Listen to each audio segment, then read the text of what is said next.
So what's going on, guys, and welcome back to episode number 6 of the FC Porto career mode, and we're kicking off this episode with a home game up against SC Braga. So not going to be the easiest of games for us here. It's going to be one of the most difficult that we've encountered so far this season, but we do get off to a good start. Fernando plays the ball to Joshua. Joshua plays an absolute delightful ball over the top to Javier Hernandez, tries the first time volley, but unfortunately does get a little bit too much power on it, and the volley goes over the crossbar. But a brilliant start for us, and the momentum was then going to be with us, and Quintero does very well, comes out, has a good shot, a wonderful save there from the SC Braga goalkeeper to deny us from getting the goal, which will result in putting us 1-0 up in this game. But Joshua puts a lovely ball in the box here, and thankfully Otamendi does get up well, but but unfortunately the corner does get cleared, and we do come on the attack once again. This time they do foul us, and we get a pretty much a free kick in where the corner position is. Kelvin was the one to take it. Kelvin puts a lovely ball in the box, and Otamendi gets up well and finds the back of the net in the 75th minute, and Otamendi picks up our first goal of this game, which results in putting us 1-0 up. And Otamendi and Mangala are turning out to be two very, very good centre-backs. And also the thing that I like about them is that they look like they've got some goals in them. And not long after that, we do very well to win the ball back here. Gonzalez does actually pick up the ball, plays a lovely ball through to Javier Hernandez. Javier Hernandez does amazingly well, has a good shot with his left foot. It comes to Kelvin, and Kelvin does very, very well there with a kind of acrobatic sideways kick. Gets us 2-0 up in the 86th minute. So it looked like we were going to pick up the 3 points here at SC Braga here. So one of the most difficult games that we've played so far this season, and thankfully we picked up the 3 points. So very pleased there that both Javier Hernandez did actually perform very well in this game. Even though he didn't get on the score sheet, he did perform very, very well. He didn't get man of the match.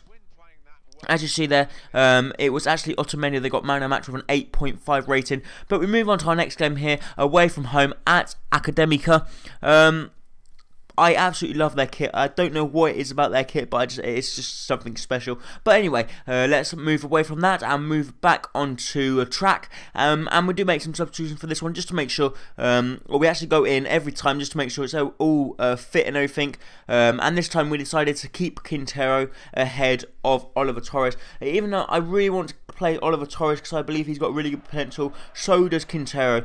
But here Quintero does pick up the ball, plays a lovely ball over the top to Ole John, and Ole John uses speed, gets away from the defender, has a very good shot, and of course Ole John is going to find the back of the net in the 36th minute to put us 1-0 up, and Ole John pick up a very, very good goal there for us, which results in putting us 1-0 up. And Ole John uses sheer speed.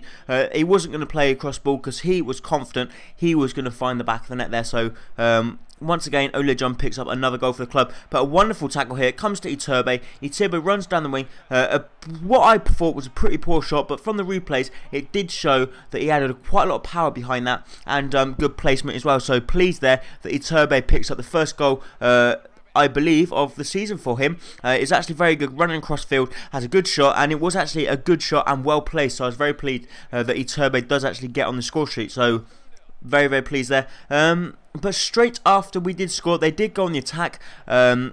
And Buyao picks up the ball, and you know we're always most vulnerable when they attack, and he was through, and he does hit the outside of the post, and thankfully we do then manage to get the ball clear. But here Ole John has a last chance of the game. Could he score? No, he plays the ball across to Oliver Torres because Oliver Torres had not scored, and the media kept saying that Oliver Torres hasn't scored, it's not going to be any good signing. But I just wanted to show that Oliver Torres could be the man that could actually turn into the next SC Fabregas. He did in fact actually nearly miss that, but the ball ended up in the back of the net, and we ended up winning the game 3-0 away from home at Academica. And here we do go into our last game, and this is definitely by far the hardest game of the season. So very, very hard here up against Benfica. We are playing at home, so hopefully we will have the momentum of the home crowd, but it's going to be our first big test as a club to see if we could take on the big nations in the fuck,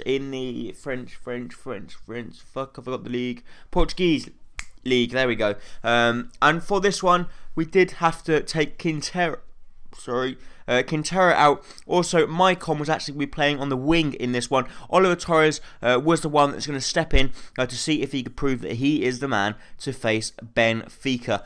So hopefully Maicon can perform well instead of Otamendi here. So Could we do it? Actually, they're Sporting first, and we are second. Benfica are third, but we are 4 points clear of Benfica. So hopefully we could do well here. But here, they do play a good ball over the top to Doumbia. Doumbia was through, and Helton does extremely well to come out and collect the ball there. And very, very good goalkeeping from Helton. Even though he's getting on a bit and his rating is going down, he's still performing pretty well at the moment. Ole John has a good shot there. A good save from the goalkeeper. Hernandez tries a shot. Another brilliant save. And Oliver Torres could not get the final touch on that.